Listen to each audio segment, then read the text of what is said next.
Hello दोस्तों, जीवनीस page इस channel पर आप सभी का स्वागत है। आज हम हिंदी दिवस पर भाषण देखेंगे। चलो तो भाषण शुरू करते हैं। आदरणीय मुख्य अतिथि, शिक्षकगण और मेरे प्रिय दोस्तों को मेरा स्नेह भरा नमस्कार। हिंदी को आगे बढ़ाना है, उन्नति की राह ले जाना है। हिंदी को आगे बढ़ाना है, उन्नति की राह पे ले जाना है। केवल एक दिन ही नहीं, हमें नित हिंदी दिवस मनाना है। सबसे पहले आप सभी को हिंदी दिवस की शुभकामनाएं। ये मेरा सौभाग्य है कि मुझे आज इस पावन दिवस पर अपने विचार प्रस्तुत करने का अवसर मिला। प्रतिवर्ष पूरे भारत में 14 सितंबर का दिन हिंदी दिवस के रूप में मनाया जाता है। वर्ष 1918 में गांधी जी ने हिंदी साहित्य सम्मेलन में हिंदी भाषा को राष्ट्रभाषा बनाने को कहा था और 14 सितंबर 1949 के दिन संविधान सभा में एकमत से यह निर्णय लिया गया कि हिंदी भारत की राष्ट्रभाषा होगी। हिंदी भाषा को देवनागरी लिपि में भारत के कार्यकारी और राजभाषा का दर्जा अधिकारी रूप में दिया गया। हिंदी हमारे दिल की भाषा है, जो कश्मीर से लेकर कन्याकुमारी तक, संसद से लेकर साहित्य और सिनेमा तक हर जगह संवाद का सबसे बड़ा पुल बनकर सामने आती है। किंतु फिर भी बड़े दुख की बात है कि हिंदी अपने ही देश में पराई है, अपने ही बेटे बेटियों से अपमानित होती है। हिंदी के हित में यह सुनना कि हिंदी तो पानीपुरी बेचने वालों की भाषा है, अंतर्मन को आहत कर जाता है।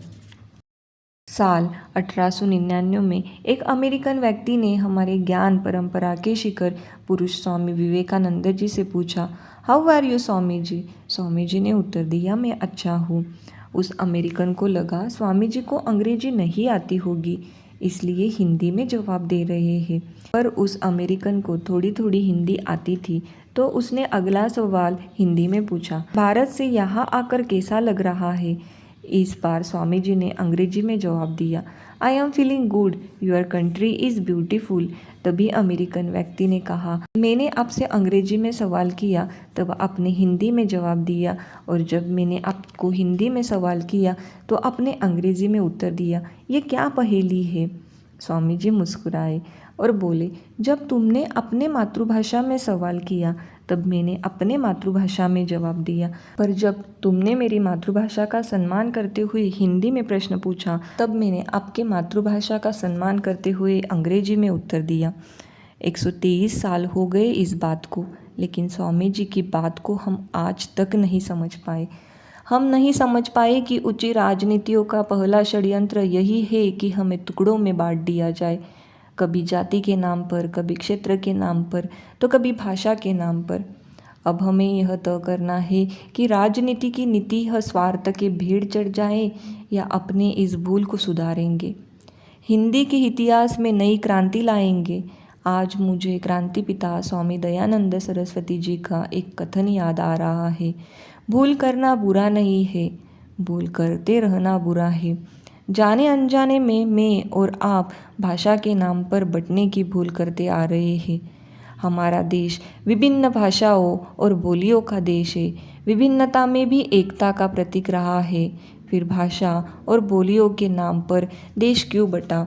ये भाषावाद आया कहाँ से?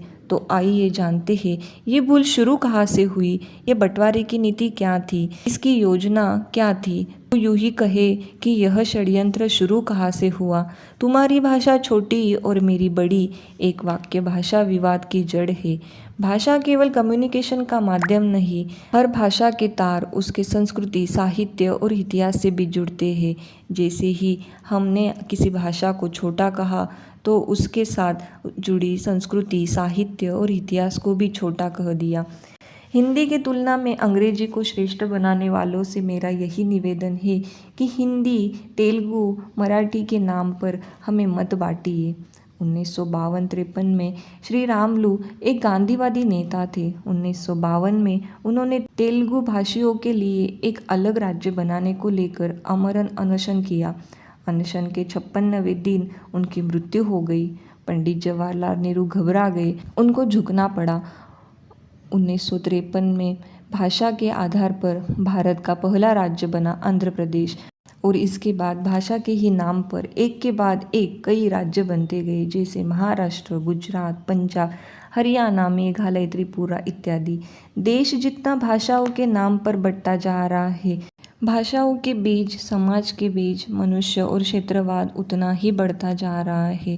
भारते दूज हरिश्चंद्र लिखते हैं, निज भाषा उन्नति आहे, सब उन्नति को मूल, बिन निज भाषा ज्ञान के मिटत नहीं असूल।